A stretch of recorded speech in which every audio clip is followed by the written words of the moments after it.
Hey guys, today we're talking container gardening, and I wanted to share with you some really great varieties of food that you can grow in pots.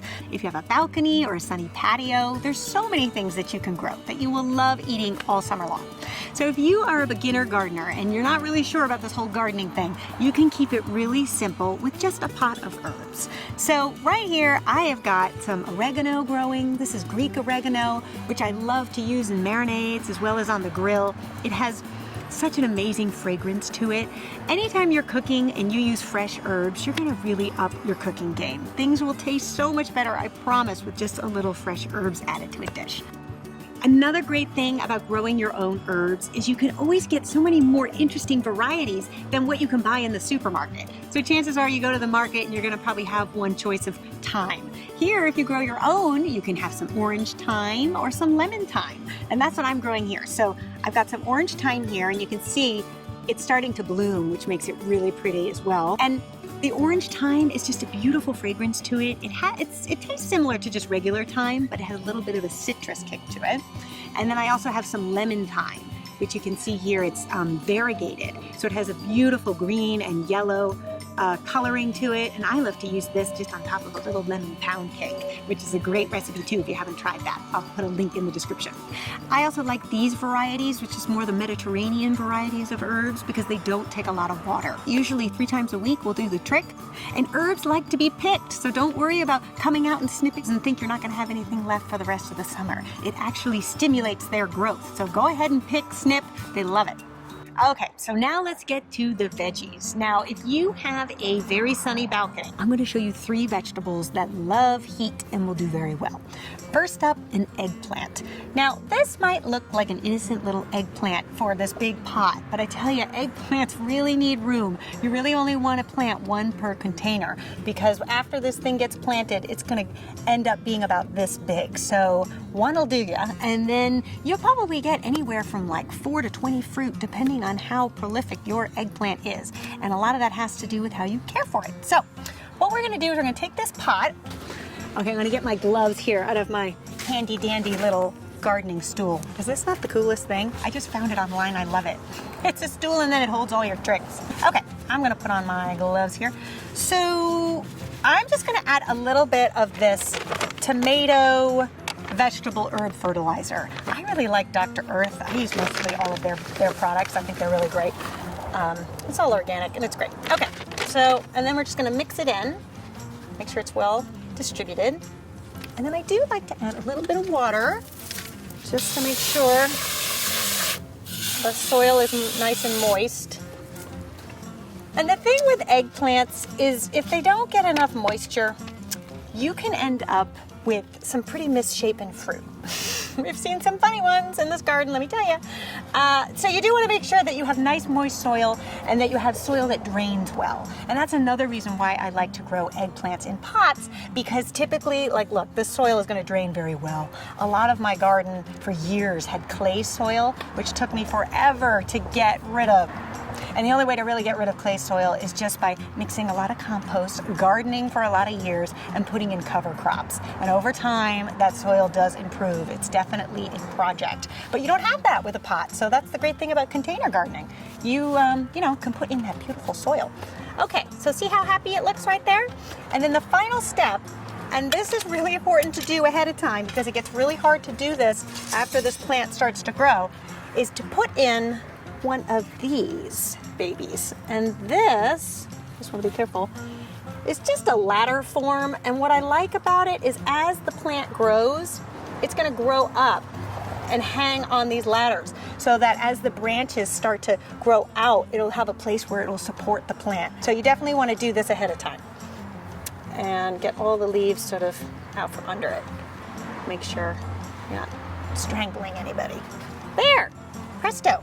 Now, if you want to see what this is going to look like in a couple of months, you can like me on Facebook, and I'll be doing some live videos over there to show you the progress of some of the things that we're planting today. So peppers are another great thing to grow in containers. So you can see I have two here. This one has a little bit of a head start, it's a little bit bigger, and I put it in a larger pot, and that could also be why. Sometimes if you plant things in pots, they will take up the space that they actually have to grow. Peppers love sun, so they're really at home on a balcony, and they need to be watered probably every other day or so in the summertime. Now, if you can't find the ladder forms to support your pepper plant, you also could just simply use a stake, like I have here. You basically just want to find the main branch of the plant, stick it in the soil, and then attach it in some way. I actually just discovered these little Velcro ties, which I think are pretty genius. And you just kind of snip a little bit of that off. And then find the main branch, and you just want to support it. And this is so your plant can, grow upright and not get all flopsy-mopsy on you. There, see? And you can see a little pepper is on its way. You see that bloom? That's what the bloom of a pepper plant looks like. And that is going to turn into fruit, probably in a few weeks or so.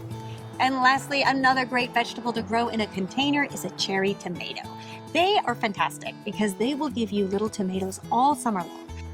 And here you can see I have this beautiful cherry tomato that started out as a little plant, and I planted it in one of these. So this is called a geopot, and I recently just discovered these at this tomato event I went to this year. This is what it looks like. Actually, it looks like a big bag. It is so light, and you can plant tomatoes in here.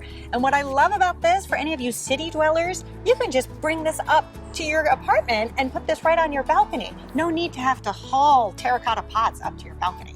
It reminds me of my sister and I, our first apartment. We had a little garden on a balcony, and we hauled up all those terracotta pots in the potting soil. Had I had this, I would have been so much happier.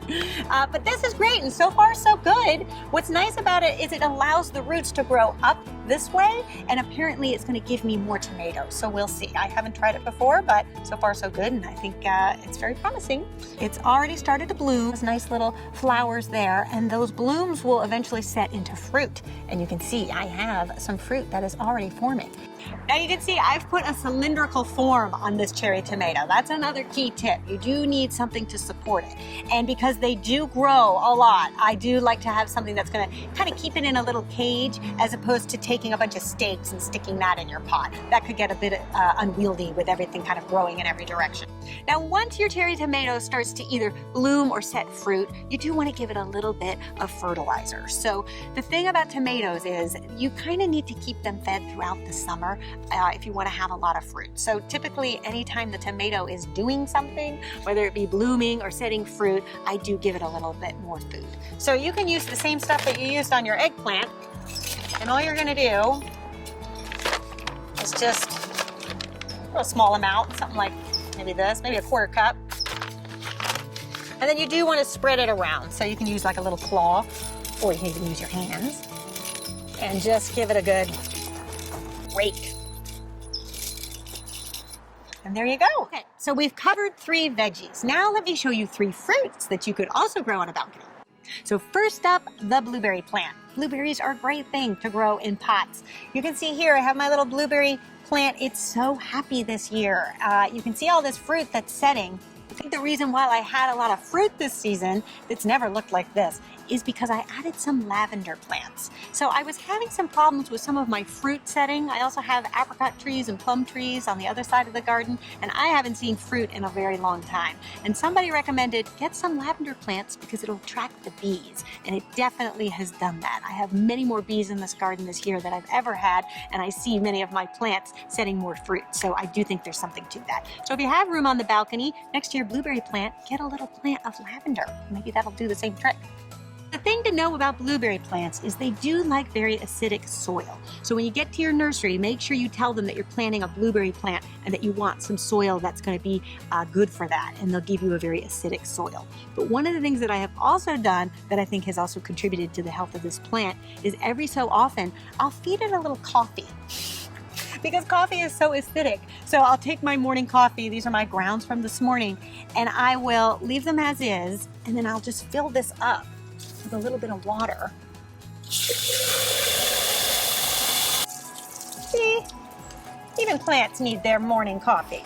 There we go. And that does the trick. It seems to be very happy. And another great fruit that does really well in a container is a strawberry plant. And here you can see I have them planted in a strawberry pot. And a strawberry pot has all these different pockets all the way around it that allows for planting individual plants. And it looks really beautiful once all the strawberries start appearing. There's a couple of different things to know about strawberries, and if you haven't seen it already, I encourage you to click the annotation and you can head to my strawberry video and it'll tell you everything you need to know about growing strawberries. And lastly, the lovely kumquat tree. This would be another great idea to have a little fruit tree on your balcony. I love a kumquat because I think they're really decorative.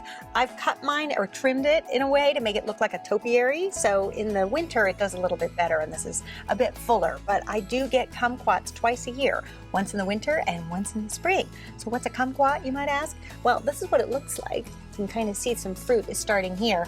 They're green now, but they will turn orange probably in another few weeks. They are the opposite of an orange. So it's a really interesting fruit. They're actually sweet on the outside and bitter on the inside. So my girls and I like to have a little contest where we'll come out here and pop them in our mouth. You can eat them just like that, rind and all. And we see who can eat it and not make a sour face. As far as care, they're pretty low maintenance, especially out here in California because citrus does so well. I water it about 3 times a week. I do feed it about once a month. So citrus trees in general are pretty big feeders. So they do need to be fed about once a month with a good citrus fertilizer. And you might also need a little stake just so that they grow upright. It's good to stake them. And then you can see I've sort of attached it here with some plastic twine.